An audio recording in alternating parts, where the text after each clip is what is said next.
নমস্কার বন্ধুরা, cook with শিখা রান্নাঘরে সকলকে স্বাগত জানাই। আজ নিয়ে এসেছি সম্পূর্ণ নিরামিষ আলু ফুলকপি রেসিপি। যে কোনো নিরামিষের দিনে আপনারা এটা করে নিতে পারেন, বা ভোগের দিনেও কিন্তু আপনারা ভোগ হিসাবে কিন্তু এই আলু ফুলকপি রেসিপিটা করে নিতে পারেন। খেতে কিন্তু ভীষণই টেস্টি হয়। তো আশা করছি রেসিপিটা আপনাদের কাছে খুব ভালো লাগবে। ভালো লাগলে অবশ্যই লাইক ও শেয়ার করবেন। তো দেখে নেওয়া যাক। তো এখানে আমি একটা ফুলগুলোকে ছাড়িয়ে নিয়েছি, আর এর সাথে আমি এখানে 4টে বড় সাইজের আলুকে এভাবে করে একটু ডুমো ডুমো করে কেটে নিয়েছি। তো আলু ফুলকপিটা আপনারা আপনাদের পরিমাণ মতো নিতে পারবেন। তো এবার একটা আমি কড়াইতে ফুলকপিটাকে দিয়ে ফুলকপিটাকে একটু ভাপিয়ে নেব। তো ফুলকপিটা অনেক সময় পোকামাকড় থাকে, তো একটু লবণ জলে যদি ভাপিয়ে নেওয়া হয় তাহলে ভালো হবে। তো ফুলকপিটা দিয়ে দিলাম। এবার আমি এখানে সামান্য পরিমাণে একটু লবণ দিয়ে দিচ্ছি। এবার মিনিট 3-4 মতো একটু ভাপিয়ে নেব। খুব বেশি কিন্তু সেদ্ধ করবো না, ফুলকপি যেন সেদ্ধ না হয়ে যায় সেদিকটা লক্ষ্য রাখতে হবে। ফুলকপিটা হতে থাকুক, তো আমি এই সময় একটা মশলা তৈরি করে নেব।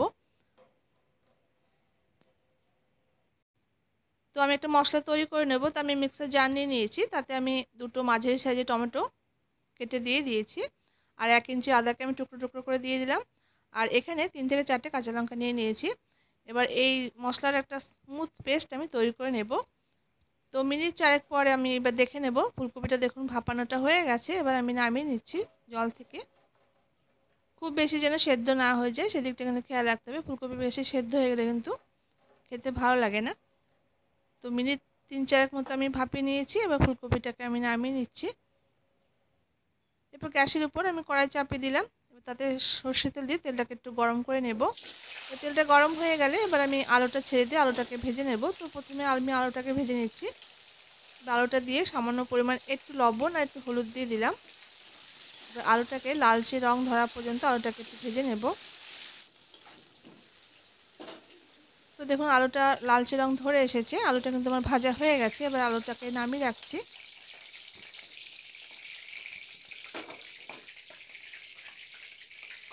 তো আলুটা দেখুন নামিয়ে নিলাম। এরপর ওই তেলের মধ্যে ফুলকপিটাকে দিয়েও ফুলকপিটাকে বেশ লালচে রং ধরা পর্যন্ত একটু ভেজে নেব।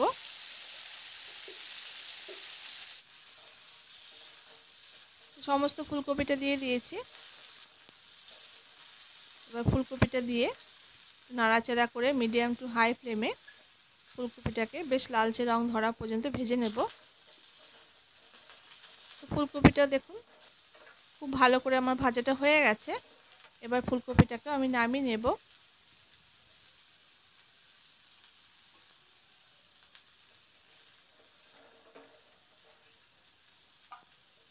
তো নিরামিষ হিসাবে এইভাবে ফুলকপি আলুর এই তরকারিটা খেতে কিন্তু বেশ ভালো লাগে।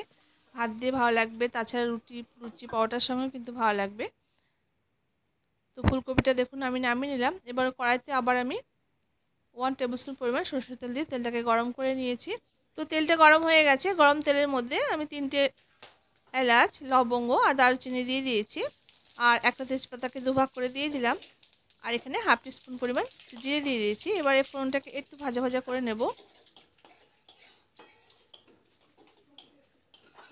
এবার ফোড়ন থেকে বেশ সুন্দর একটা মিষ্টি গন্ধ বেরিয়ে গেছে। এবার আমি যে মশলা পেস্টটা তৈরি করে রেখেছিলাম মিক্সিতে, সেই মশলা পেস্টটা আমি তেলের মধ্যে দিয়ে দিয়েছি, আর মিক্সি দেওয়া সামান্য জল এখানে একটু দিয়ে দিচ্ছি। এবার মশলাটাকে একটু নাড়াচাড়া করে নেব।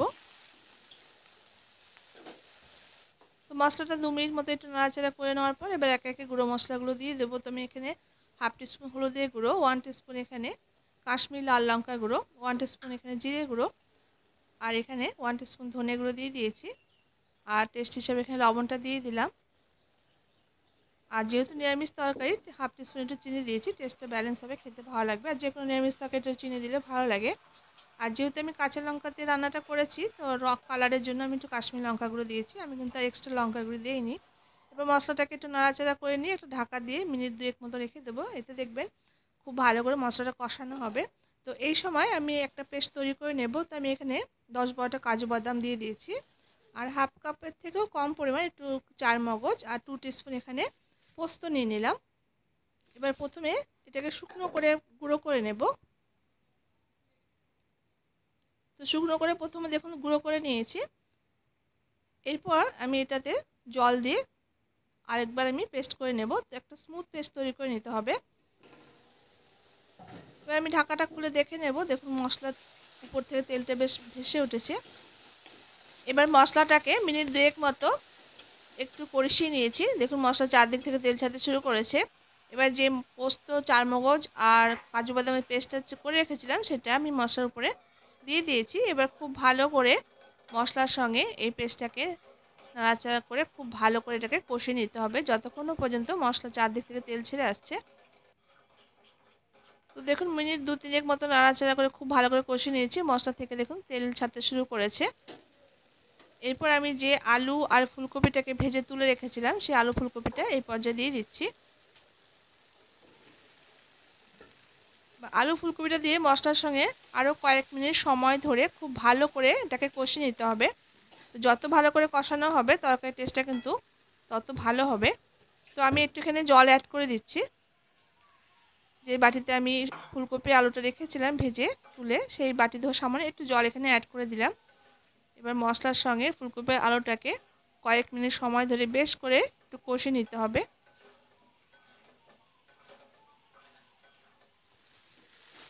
তো দেখুন ফুলকপি আর আলুটাকে খুব ভালো করে মশলার সঙ্গে আমার কষানোটা হয়ে গেছে। দেখুন মশলা চারদিক থেকে তেল ছাড়তে শুরু করেছে। তেলটা যখন দেখুন চারদিক থেকে ফুটতে শুরু করেছে তখন বুঝবেন যে খুব ভালো করে এটা কষানো হয়ে গেছে। এবার আমি এখানে প্রয়োজন মতো জল দিয়ে দেব। তো জলটা এমন করে দিতে হবে আলু ফুলকপিটা যেন খুব ভালো করে সেদ্ধ হয়ে যায়, সেরকম মতো করে জলটা দিতে হবে। তো জলটা দিয়ে দিলাম। এবার নাড়াচাড়া করে মশলাটাকে খুব ভালো করে ফুলকপি আলুর সঙ্গে একটু মিশিয়ে নিচ্ছি।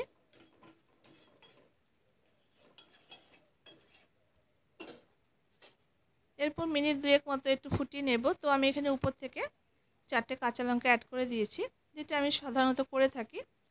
তো এটা পুরোপুরি অপশনাল। এবার একটা ঢাকা দিয়ে মিনিট 7-8 মতো লো ফ্লেম করে রান্না করে নেব। তো মিনিট 8 পর এবার আমি ঢাকাটা খুলে নিলাম। এবার আমি দেখে নেব। দেখুন তরকারির ঝোলটা কিন্তু অনেকটা কমে এসেছে আর ফুলকপি আলুটা কিন্তু সুন্দর করে সেদ্ধ হয়ে গেছে। এরপর আমি এখানে 1 টিস্পুন পরিমাণ গরম মশলা গুঁড়ো উপর থেকে একটু ছড়িয়ে দিয়েছি আর 1 টিস্পুন এখানে ঘি অ্যাড করে দেবো নামানোর আগে। তো যদি আপনারা ঝোলটা মনে করেন আর একটু গাঢ় করে নিতে চান সেক্ষেত্রে কিন্তু আরও কয়েক মিনিট ফুটিয়ে নিয়ে কিন্তু গাঢ় করে নামিয়ে নিতে পারেন। তো যেহেতু এখানে কাজু বাদাম তারপরে পোস্ত চারমগজ পেস্ট আছে, তো এমনিতেই কিন্তু ঝোলটা ঠান্ডা হয়ে গেলে গাঢ় হয়ে যাবে। এবারে আমি একটু উপর থেকে ধনেপাতা কুচি ছড়িয়ে দিয়ে আরও মিনিট 2-3 মতো হাই ফ্লেমে একটু ফুটিয়ে নিয়ে এটাকে একদম নামিয়ে নেব। তো রান্নাটা আমার হয়ে গেছে। 5 মিনিট স্ট্যান্ডিং টাইমে রেখে দিয়ে আমি আপনাদের দেখিয়ে দিচ্ছি। তো দেখুন কতটা সুন্দর লোভনীয় দেখতে হয়েছে আর খেতেও কিন্তু ভীষণই টেস্টি হয়। তো আশা করছি রেসিপিটি আপনাদের কাছে ভালো লেগেছে। ভালো লাগলে অবশ্যই এভাবে একবার ট্রাই করে দেখবেন আর আপনাদের কাছে কেমন লাগলো তা কমেন্ট বক্সে অবশ্যই কমেন্ট করে জানাবেন। দেখা হচ্ছে পরবর্তী রেসিপির সঙ্গে। ততক্ষণ জন্য সবাই খুব ভালো থাকবেন, সুস্থ থাকবেন।